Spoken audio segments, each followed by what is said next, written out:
In today's video, we are going to do a follow-up of all the updates that have occurred since our last live stream in Jocelyn Nungaray's case. And that will include a timeline recap, so don't worry if you are not familiar with the case.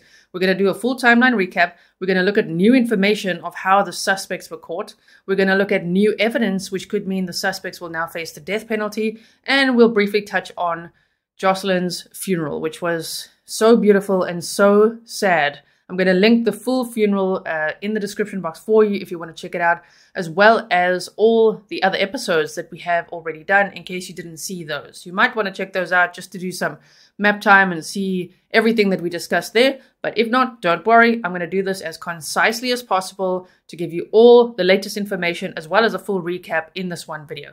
Welcome back to another episode of Grizzly True Crime. My name is Gisela K, and here we go to discuss Jocelyn Nungaray's case. Please note that this content is for adults only. Viewer discretion advised. If you haven't yet, hit the subscribe, like, and share.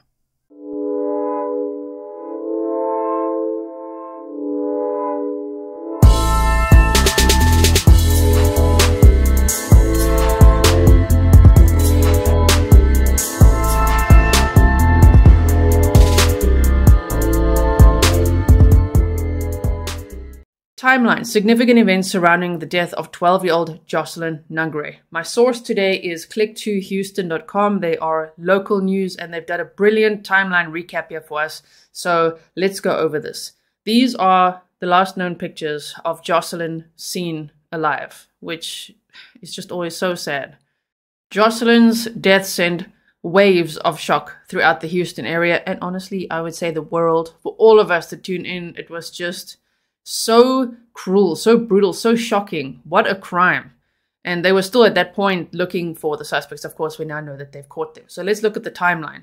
On June 16th of 2024, the night before Jocelyn's death, her mother, Alexis Nungaray, told KPRC the last time she saw her daughter alive was on Sunday night before they went to bed around 10 p.m.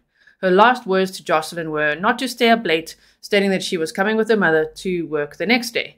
Houston police said that Jocelyn snuck out of the family's apartment on Rankin Road sometime between 10 p.m. on June 16th and midnight. Investigators said that Jocelyn's boyfriend, who's 13 years old, was the last person who spoke with her on the phone.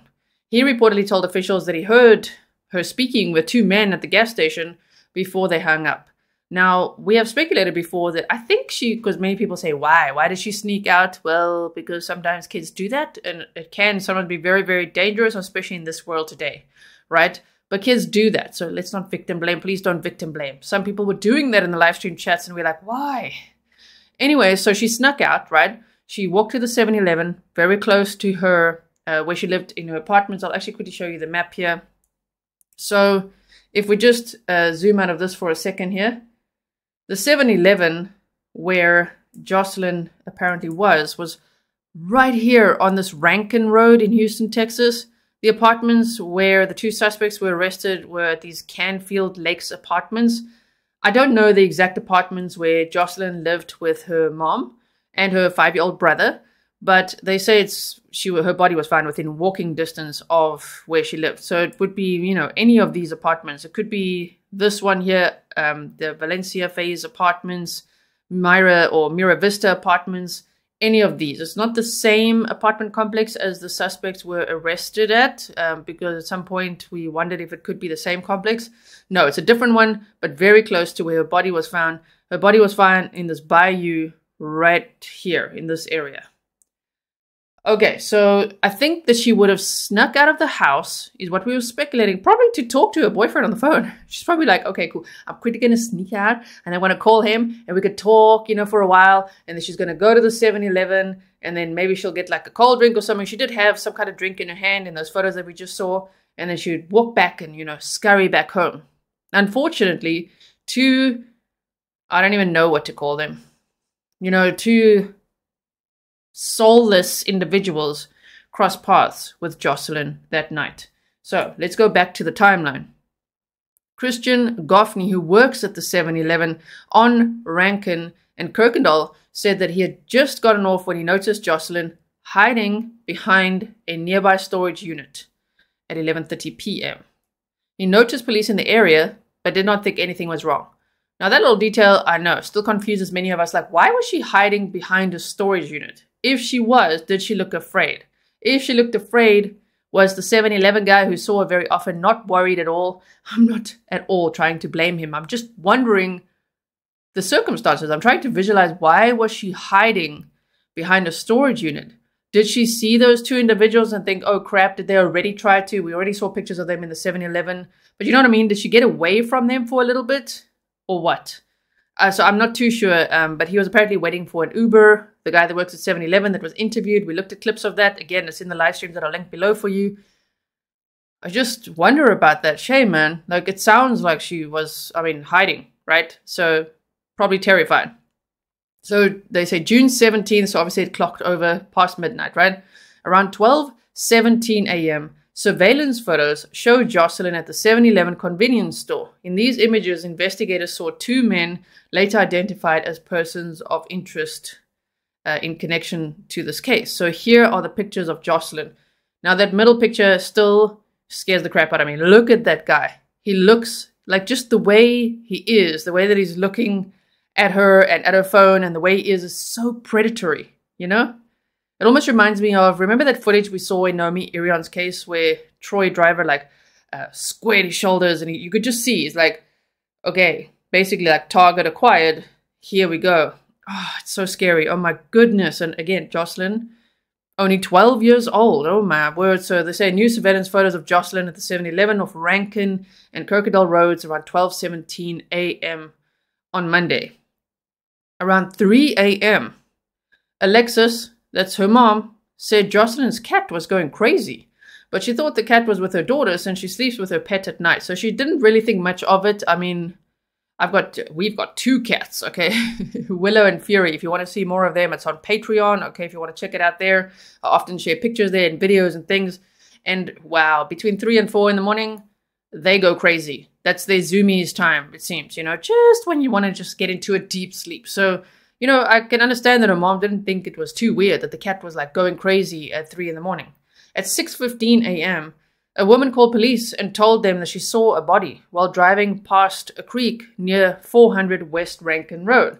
Now, to go back to the map, she was driving across this bridge, and she just happened to look, you know, out the window. She was looking at the creek, this bayou, and she spotted something, and she thought, is that a mannequin? Like, what is that? So she actually did a U-turn and stopped again and looked again and saw, no, that's a body. So she called the police. And she has said in the interview clips that we looked at as well, go check it out if you haven't seen it before, she said that if you see something, say something. And she's like, how could people leave someone like that? Now, another question I have is, how could they have left Jocelyn's body like that, not realizing it would be discovered? You know what I mean? The very next day, like, what kind of dumb criminals are these? Most criminals are dumb, as we've learned through all these true crime cases, okay? As calculated as they may be, they're so dumb, most of them. But to just put her body like that in this creek, thinking that they're going to get rid of DNA evidence, which they didn't, which we'll discuss in a moment, to just leave her there in plain sight tells me that they assumed that she wouldn't be missed, or she doesn't have a family, or what, that they wouldn't be caught. You know what I mean? It's a very strange thing that they did there. Because we've seen under the bridge, there's a channel called the Dynamic Reason channel, and Steve actually took us under the bridge where it looks like there's a homeless encampment. So I don't know if they took her there for a bit, because they had Jocelyn for about 2 hours and she was strangled. And we've just learned that she was SA'd. Whew, that's just, it's so devastating. It's so horrifying. But then to put her body in the creek to the point where somebody driving over the bridge can see it, it's just unbelievable, right? Okay, and so they said, around 6:15 a.m. that Monday morning, this lady called the police, and she said that she saw a body while driving past. The Houston Police Department dive team responded and recovered the body. At the same time, police responded to reports of a body. Alexis said she woke up and she started a normal routine, waking up her 5-year-old son and Jocelyn. This is when she noticed that Jocelyn was missing. She said she looked everywhere. Around the house, she walked around the apartment complex, and then she got into her car. Alexis reportedly pinged her daughter's cell phone location, which traced back to the creek where she ran and saw police officers canvassing the area. The mother said that she told officers that her daughter was missing, and it wasn't until an hour later that she received a call that the body found was possibly Jocelyn. Now, at that point, she was hoping, like, that can't be. It can't be my daughter. There's just no way. Unfortunately, it was. It's also, if we think of the dumb criminal thing I just said, amazing that they just left her phone there as well, right? You know, it's just like, oh my word. At 5:30 p.m., the Houston PD held a news conference alerting the media and community about the body in the creek. Houston Mayor John Whitmire, who was also at the funeral, joined police officers to discuss the discovery of the 12-year-old girl's body being recovered. Investigators said that foul play was involved in her death and they were searching for those involved. June 18th of 2024. During a Houston City Council meeting around noon, Mayor Whitmire said the boyfriend of the 12-year-old girl was talking with two adults before she was killed. So the boyfriend heard her speaking to two adults while he was on the phone with her, which again tells me how predatory they were. They could see she's busy on the phone. You know what I mean? Like she's talking to someone on the phone, but they still were talking to her or at her. You know what I mean? It appears that he last talked to her at a convenience store around midnight and heard her talking to two grown-ups, he said on Tuesday. A source told KPRC2 that the 7-Eleven on Rankin and Kirkendall had surveillance of the girl inside the store. Christian Goffney, who works at the store, told KPRC2 reporter Corley Peel that he would see the 12-year-old girl at the 7-Eleven regularly. At 8:14 p.m., Houston police announced that the Harris County Institute of Forensic Sciences ruled that the 12-year-old died from strangulation.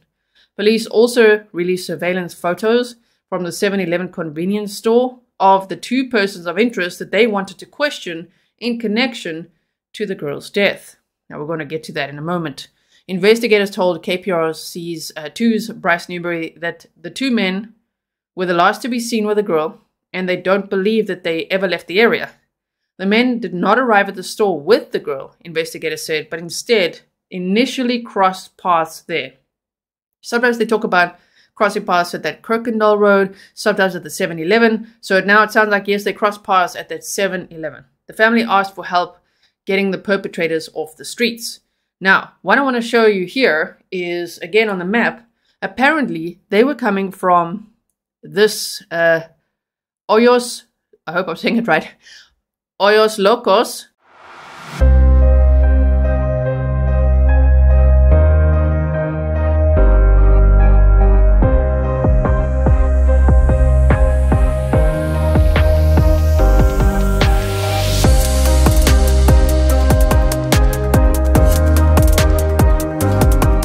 Sports Cantina. I think it's the one in North Park. There's also one south, but that's way too far because these guys were on foot.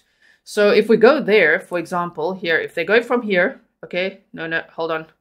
Little Google man, just hold your horses there, okay? Let's zoom in first, and we're going to put the Google man here so that I can show you. Here you can see it says Hoyos Locos Sports Cantina. Apparently they were here partying. They told their boss that they were partying that night and they need some help, you know, to basically get out of town, maybe out of the country. Because after partying, they hurt someone who is now dead. Oh my word. They told their boss in the construction industry this. Okay, so let's say they're leaving on foot. I don't know how much they may have had to drink, but it's actually quite a far-ish walk. So let's go like this. We'll go out here. And then they went down, I'm guessing they walked, you know, along the side here. So they're heading this way. Okay, we're going to do this now. We're walking together. Buckle up, everyone. Here's also a Mexican bar and grill, but they only talked about the Hoyos Locos. I don't know if they stopped along the way, you know, on the way back. So we just keep going like this. I'm just showing you like this because it actually puts it in context of, I don't know, like how much time they had to even think about what the hell they were doing. They walked all this way and then saw Jocelyn at the 7-Eleven and then had incredibly bad intentions, like unimaginable. And to think that two people were willing to commit these acts like together. I mean, the one is throwing the other one under the bus saying, Well, I told him to stop, but he didn't want to. Okay. Well, if they find both of their DNA at the scene, and both of them face the death penalty, then we'll also know, yeah, you both were involved in this, right? Okay, so see, they would have still been walking all this way, all the way, they're still going. Oh my word, okay. It just like, doesn't it just put in perspective how long these two were just dawdling along here? Still going for it.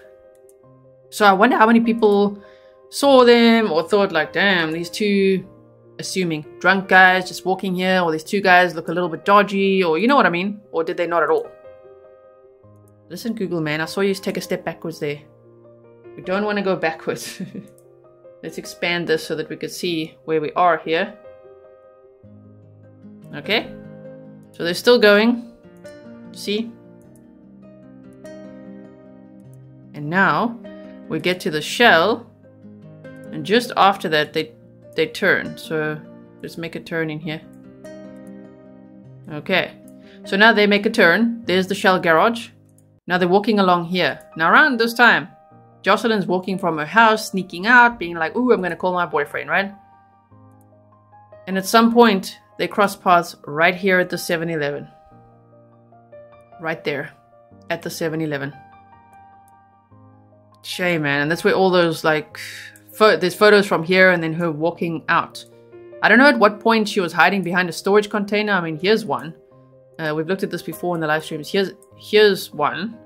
But there's also like a whole storage. Here's another one. You see, so where was she hiding behind? And was she hiding behind here maybe? Maybe? You know, waiting for those other two to leave so that she could leave safely. There's also another, so I'm assuming it's there if the 7-Eleven guy saw her, but there's also this whole Cube Smart storage spaces here. But I think the 7-Eleven guy was most likely referring to one of these storage units here, where he says Jocelyn was seen hiding behind. I would think it's like there, between the wall and this. Maybe even here by the tree, I don't know.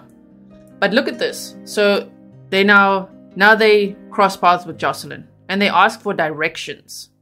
Okay. So I guess that would be a red flag. You know, two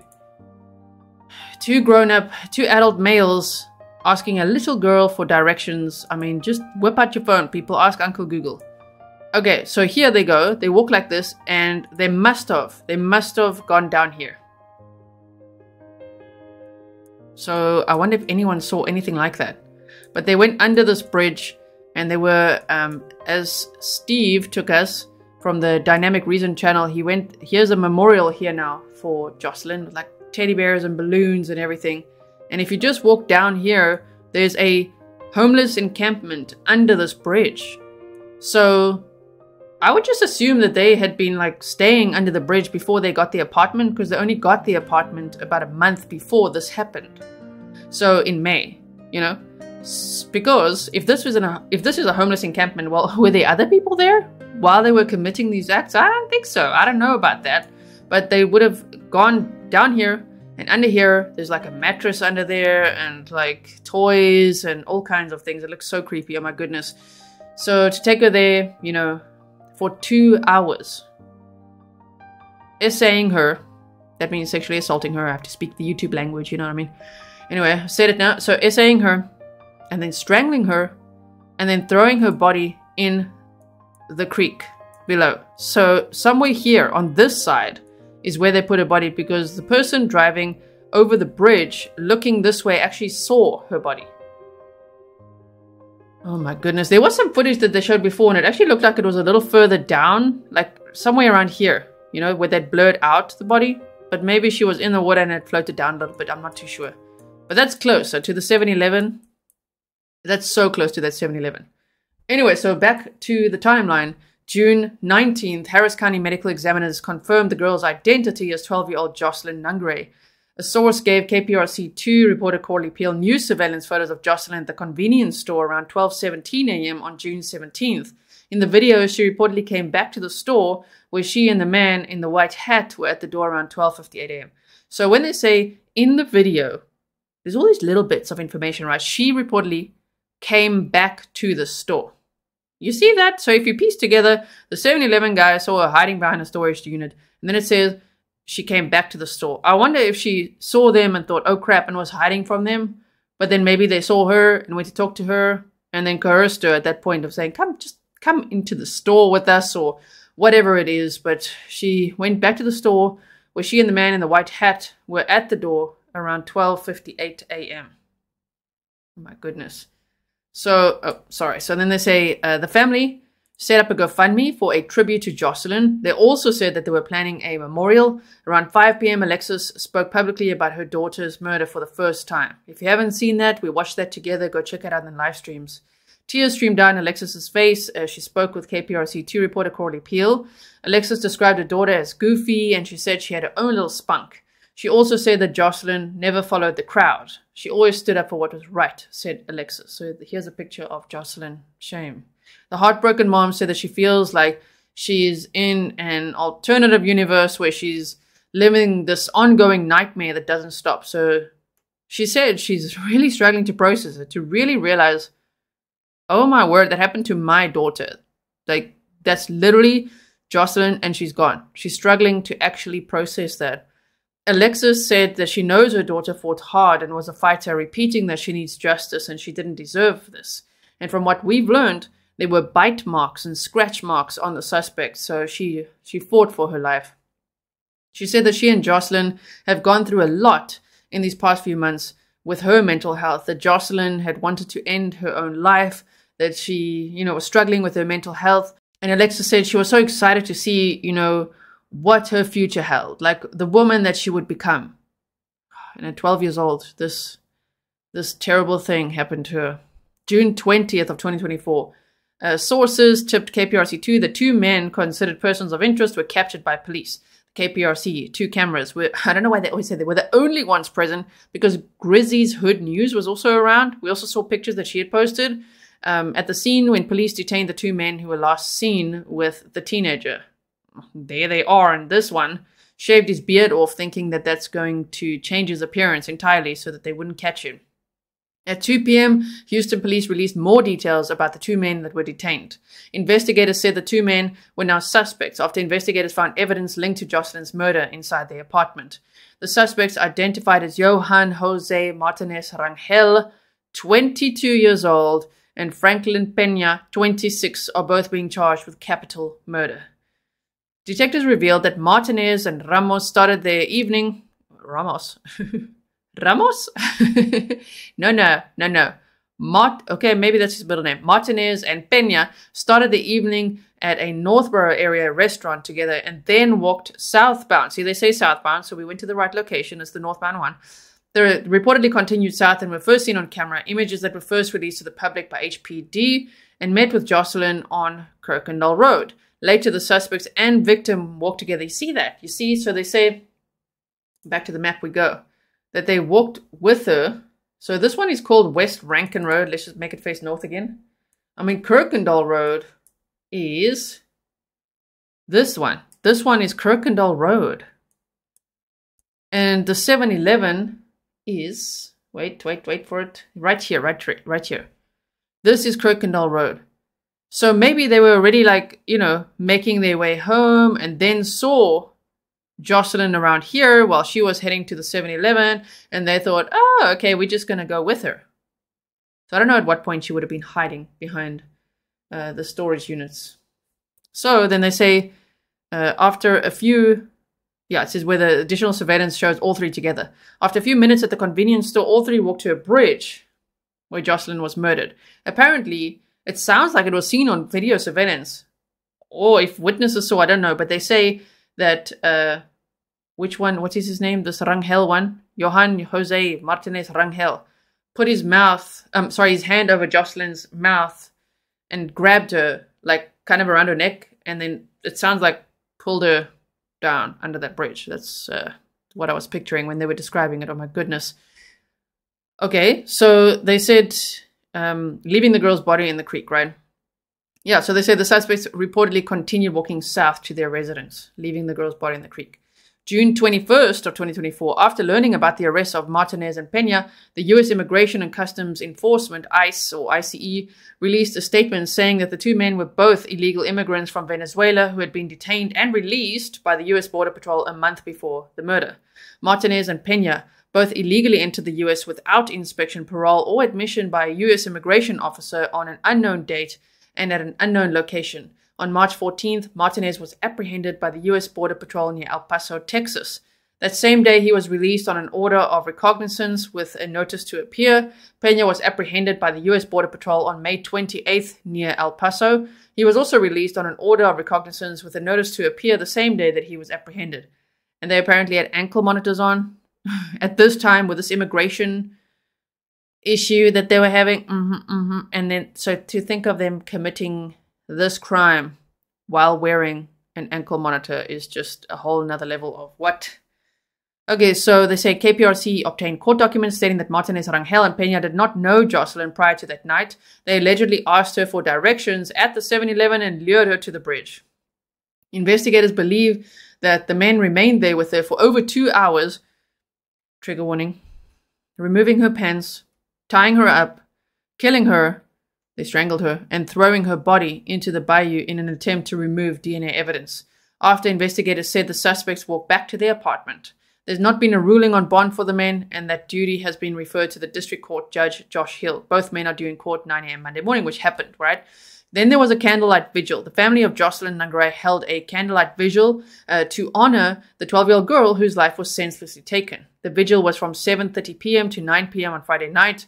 Jocelyn's grandmother told KPRC2. She added that it took place at the creek. Oh, shame, man. The area where the girl's body was found Monday morning. Mayor Whitmire and acting HPD police chief Larry Satterwhite were in attendance. Jim Mattress Mackingvale also appeared at the vigil to show his support. He will be covering Jocelyn's funeral expenses. Downtown at PC, court prosecutors revealed that Peña and Martinez Rangel did not know Nungaray prior to that night. They also said the girl's wrists and ankles were bound together when her body was discovered. Word. The magistrate at tonight's hearing referred to the issue of the suspect's bond. So $10 million each with no bail, which that's an update. Actually, someone emailed me and said that they looked into it. Thank you to the person who emailed me. And they said that usually, if someone has a $10 million bond, then they can pay 10% to actually be bailed out. But in this case, not. There's no bail. So $10 million each is what it is. Then we're going to go over still, a roommate of the suspects, and that the roommate was sitting on a couch watching the news when their pictures flashed across the screen, and he was trying to just stay cool, because he's like, oh crap, those are my roommates. So we're going to look at a clip of that right after this timeline recap here on, they say the two men are scheduled to appear in court, which they did. June 24th of 2024. A $10 million bond was set for Franklin Peña, 26, during Monday's court appearance. And then, of course, the next day, the other guy was in court. Also, a $10 million bond was set. There we go. The second accused killer also. And so they say, after the murder, prosecutors say the suspects were looking for money to get out of town and that Martinez Rangel shaved his beard to avoid detection. The judge and attorneys also spoke about the death penalty in this case once lab results are confirmed. And that's what we're going to talk about as well, right after this. At this time, Harris County District Attorney Kim Ogg said the current charges the suspects face does not make them eligible for the death penalty. Guess what? Now it does, because they found evidence that she was SA'd. During a news conference, Ogg said if lab results show that SA happened, they would become eligible for the death penalty. And that's what's just happened. They haven't announced yet that they are now charging them. They are now going to face the death penalty. So I'm still waiting for that. Maybe by the time this video comes out, that's normally how it works out. As the video is published, then that update will come out. But they are very likely going to face the death penalty. So, or at least one of them, depending on what kind of DNA they found, right? So, June 25th, Johan Jose Martinez Rangel, the second accused killer, made his first court appearance. Initially, he denied any wrongdoing. Oh my word. But prosecutors said that Franklin Peña, who made his court appearance Monday, is accused of killing the 12-year-old with Martinez Rangel, claimed he only kissed Jocelyn, which is still SA. You still can't do that, dude. He's like, only. That's all I did. Yeah, okay. On Tuesday, though, prosecutors said Martinez Rangel admitted to tying her legs and had bite marks and scratches on his arm. He also instructed Peña to throw Jocelyn's body in the creek to get rid of DNA. He also shaved his facial hair after the murder to avoid being detected. His defense attorneys, meanwhile, claimed Martinez Rangel does not have a previous criminal history and has 2 children, oh my word, ages 5 and 2, but it's unclear if they live in Houston or in Venezuela, where he and Peña are originally from. However, he does have family here and was requesting to have his bond lowered. A judge gave him a $10 million bond and the same conditions as Peña, which is actually double what the prosecutor was asking for. As Martinez Rangel was escorted out of court, one of Jocelyn's family members shouted, "Murderer, and I hope they kill your children," in Spanish. Okay, don't kill the children. I know why they're saying it. They're angry. They're like, how could you take Jocelyn away from us? Like, basically, I hope you lose your children so that he can feel what it would feel like. You know what I mean? But no, okay? We wish no harm on anyone else's children, not their children either. And, of course, I don't think someone like this would feel anything, honestly. I don't think so. I think these people they're like soulless. They have no empathy, no regard for human life, or any life, I'm sure. It's sickening. So they said, the lead prosecutor also said detectives were able to get inside Martinez Rangel's phone. He researched ways to get out of the country. Oh, did Uncle Google catch him there? June 27th of 2024, funeral services for Jocelyn Nungaray was held between 1 p.m. and 3 p.m. at the Earthman Rest Haven Cemetery on North Freeway. Following the service, a celebration of life was held at this Jim Mattress Mac of Mac & Bale's Gallery Furniture on North Freeway. So the Dynamic Reason channel and Grizzly's Hood News, as well as news channels, captured this funeral. Some from the outside, where they're like beautiful horses with carriages, like a white carriage. And then obviously the news cameras were actually allowed inside to capture the funeral. So if you do want to check that out, I will link those in the description box for you. Be warned, of course, it's very, very sad. So Mattress Mac announced that he would be covering the 12-year-old's funeral costs. The public was invited to both events, and as I say, they streamed it as well. June 28th of 2024, arrest warrants released by the Harris County District Clerk's office have revealed new details into the timeline between 12-year-old Jocelyn Nungaray's murder and the arrest of her alleged killers, Johan Jose Martinez Rangel and Peña. So here, roommates saw surveillance footage of Jocelyn Nungaray's alleged killers while watching TV with them. That's what we're going to look at next. The documents say that Wednesday night, 3 days after Jocelyn's murder, officers received a phone call from a man in Laredo, Texas. If Laredo sounds familiar to you, we covered over here in Laredo, yes, the Burgos Aviles trial. And that took place in Laredo, Texas. In case you're like, where did I hear that before? That? Okay. So the man said that his cousin, who he referred to as Joe, lived in Houston, and he had sent him text messages saying that he believed that he was living with the 2 men responsible for Jocelyn's death. So that is what we're going to look at next now, is how that unfolded. Let's have a listen.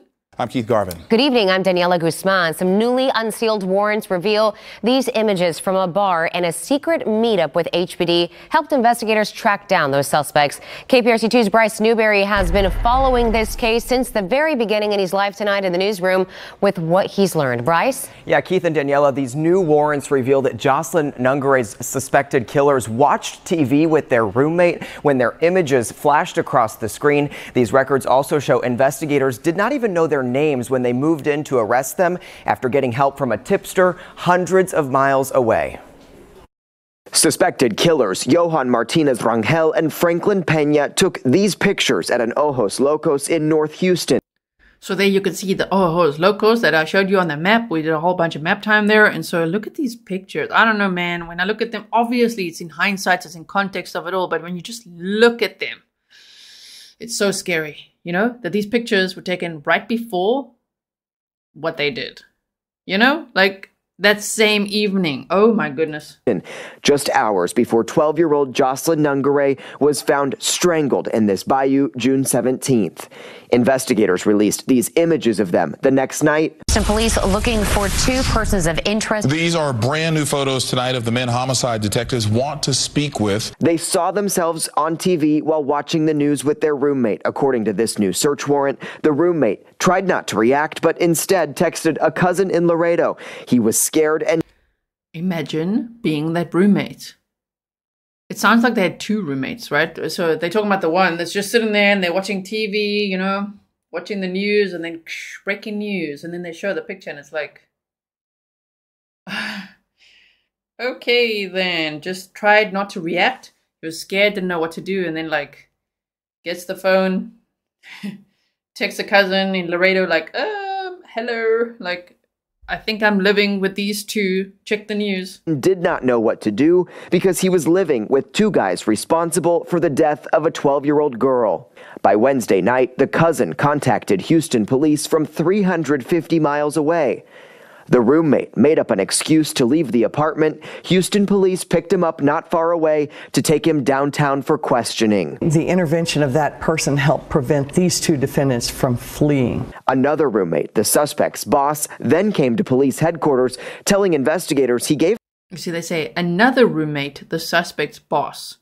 So I don't know, it's like, is the boss living there as well? Was it like 4 people living in that apartment is what I'm trying to visualize and understand, but yes, they told the boss as well. Pena a ride home when Pena admitted they made a mistake after partying on Sunday night and hurt someone who was now dead. Both witnesses identified Martinez Rangel and Pena in the surveillance images, appearing to be in the same clothing they wore at the bar in a photo with their roommate the night of the murder. Investigators worked feverishly in the overnight hours, got the arrest warrant signed around 5:30 Thursday morning. The SWAT gang and homicide units then moved in to make the arrests for capital murder.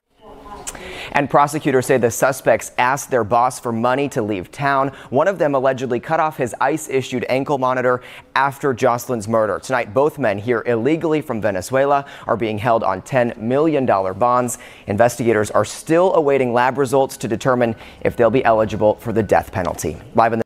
And now they've got those lab results. I want to show you one more clip before we dive into that. Have a look at this one.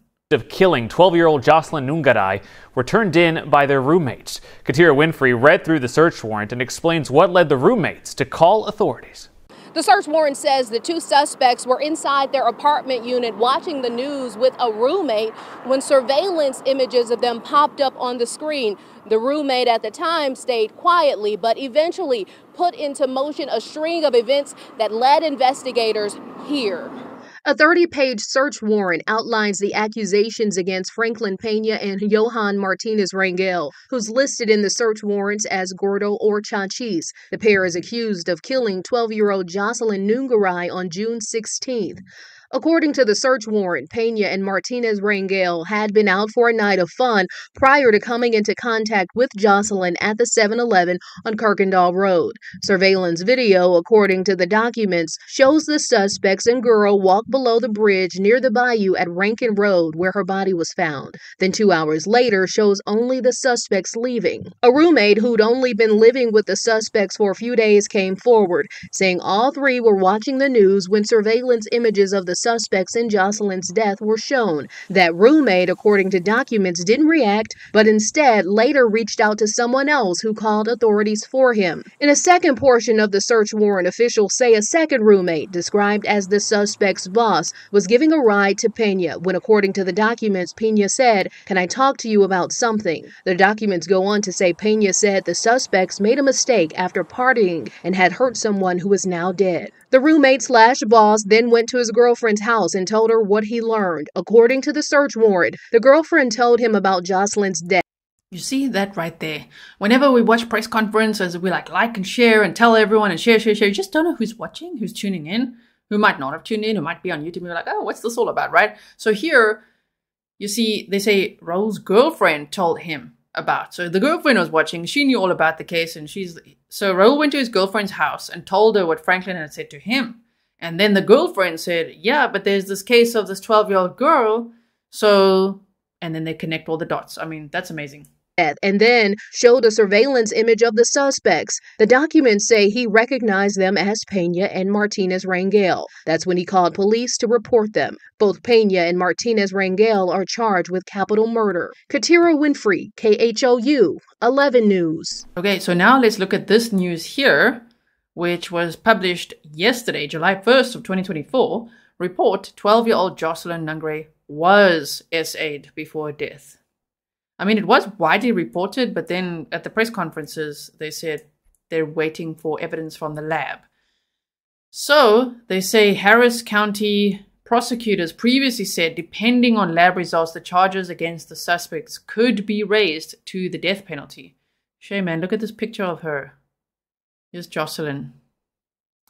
Jocelyn Nungaray, the 12-year-old girl whose body was found in a creek in North Houston in June, was SA'd. Results from the Houston Forensic Science Center confirmed on Monday. So they said 12-year-old Jocelyn Nungaray, whose body was found in a creek, as we saw. Now you know exactly where on the map that was. She was SA'd before she was killed, according to ABC 13, which received confirmation from the Houston Forensic Science Center. Franklin Pena, 26, and Johan Jose Martinez Rangel, 22, are both suspected of killing Nungaray on June 17th and facing capital murder charges. Her body was found tied up and naked from the waist down under the bridge of a bayou, where medical examiners later reported that she died by strangulation. Houston authorities said the two men lured her to the shallow water bayou after asking Nungaray for directions at a convenience store. Both of them, Venezuelan-born citizens, are in custody on $10 million bonds. Harris County District Attorney Kim Ogg said last week the investigation is still active, and depending on forensic lab results, the charges could be raised to the death penalty. Ogg's office reportedly received the report on Sunday. Nungaray was laid to rest last week in a funeral service that was attended by thousands of Houstonians and Texas elected officials, including Houston Mayor John Whitmire, Harris County Sheriff Ed Gonzalez, and Lieutenant Governor Dan Patrick. Nungaray's tragic death has sparked a national debate among political leaders over U.S. immigration laws since the alleged suspects were released by U.S. Border Patrol officials earlier this year. Without naming her specifically, former President Donald Trump spoke out about Nungaray's case at last week's presidential debate, calling America a rat's nest for illegal immigration. They're killing our citizens at a level we've never seen before, and you're reading about it, Trump said. Like these incredible 3 girls over the last few days. One of them, I just spoke to the mother. They just had the funeral for this girl, 12 years old. This is horrible what's taken place. So apparently he called Jocelyn's mom to say, to send condolences for her loss, to say sorry for Jocelyn's death and all of that. Okay, so I think we've gone over all the updates that we have for now on July 2nd of 2024. Of course, if there's going to be a press conference to announce that they're going to be facing the death penalty or anything like that, then hopefully we'll be able to watch that live together. If there isn't a press conference and they announce it, I'll update it in the pinned comments. That's also where the timestamps are for any video and live stream that I do. When I do those timestamps, if you look at the comments section, the pinned comment is usually one that I've made and pinned, where it will say like numbers, right? Those numbers are chapters to the videos. Those are timestamps. You can also find them in the description box, or you can like hover over the video. If you just hover your mouse over the video, you should see the chapters pop up as well. If you want to skip to a part that you're like, wait, I want to hear that again. Or maybe in the live streams, if you go watch them because you missed them and you just want to skip to a specific part, you could also do that there. So then I'll update you in the pinned comments on the community tab and usually via a YouTube short. So make sure, and I'll say this with love, that before you email me something that's in the news, just check my channel to see if I've said something on the community tab and if I've made a YouTube short about it, because I find a lot of redundant hundreds of emails where we've already discussed it on the channel, either in a live stream, on a video, usually a community tab post, YouTube short, and then people just don't check or they don't know and they're still sending me the same news. So it will just help my inbox a little bit if you could check the channel first before you send me stuff. But I do appreciate all the emails. Thank you so much. So yeah, here they are. These two. Oh my goodness. Just there's just darkness, right? When you look at them, it's just like, I don't know, it just gives me chills. Obviously, in hindsight, I don't usually judge a book by its cover until the book is a suspect in such horrible crimes. Now I'm looking at them and I'm like, whoa, like who knew like what you were capable of? And a father of 2 kids? What? Like what were you thinking? What are you doing? Oh my goodness. Okay, so that's it for now. Thank you so much for watching. I really appreciate it. If you haven't yet subscribed, it's free. You can hit the subscribe button and then set the notifications to all so that you never miss out on a video, a premiere, a live stream, a short, or whatever it is that I'm making for you. I make content for you on most days of the week. This is my only channel. I used to have a second channel, but that one, I don't know, since I moved country, it's just been a little bit difficult to set that all up with YouTube and all that. So I just decided to let that one go and just focus on this channel. Okay, so you'll find me here most days of the week. This is a fantastic community. If you don't know that yet, just come to our live streams, come chat with us and you'll see for yourself. Thank you to all the moderators as well for everything you do. They really help us keep the Grizzly standard, as we say, to keep the chat kind and respectful, and where families, you know, of victims or missing persons can feel safe to come and chat with us, which they often do. So I will see you in the next one. I'll keep you posted on this case and all the others that we are following. For now, stay safe.